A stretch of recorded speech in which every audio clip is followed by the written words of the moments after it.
Hello Leo, ito ang iyong September 8 to 14. So nakita mo meron kang Three of Swords.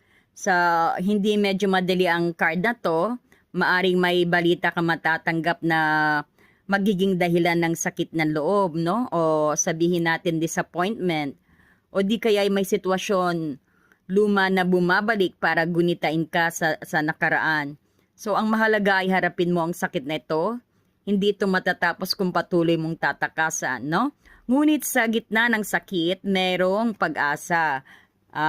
Isang magandang suporta na manggagaling kay King of Pentacles. Maaring siya rin ang dumating sa iyong buhay na isang maging healer mo, no?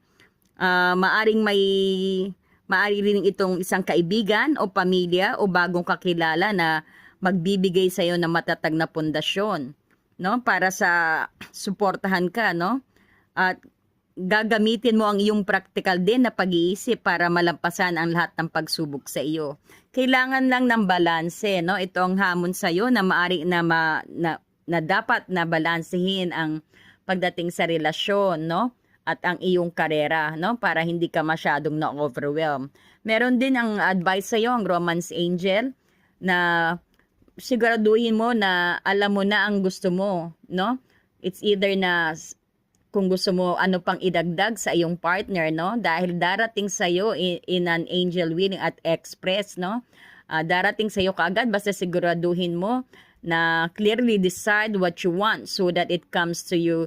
Now, parang umorder ka ng pizza sa sa restaurant, no? Maging specific ka kung anong gusto mo, kung dapat bang maraming cheese, may pepperoni ba, no? So maging specific ka sa pag magdadasal ka, siguraduhin mo kung anong gusto mo pang idagdag sa persons mo dahil ang sabi ng spirit guide, no? It will come to you very very soon. Ayan. At pag dumating ang tao na 'yan, just express your love, no? Go ahead and make a romantic gesture. Parang binigyan ka ng go signal ng universe na sige, go ahead. Sabihin mong nararamdaman mo, no? Para din mabawasan ang dinadala mo, no? Ayan. Thank you so much. And kung gusto nyo po ang complete reading na to, just visit our channel or i-click nyo lang po at dadalhin na kayo sa video na ito, no? For the complete reading. Meron pa rin pong karera, no? At mga guidance pa. Thank you so much and God bless you.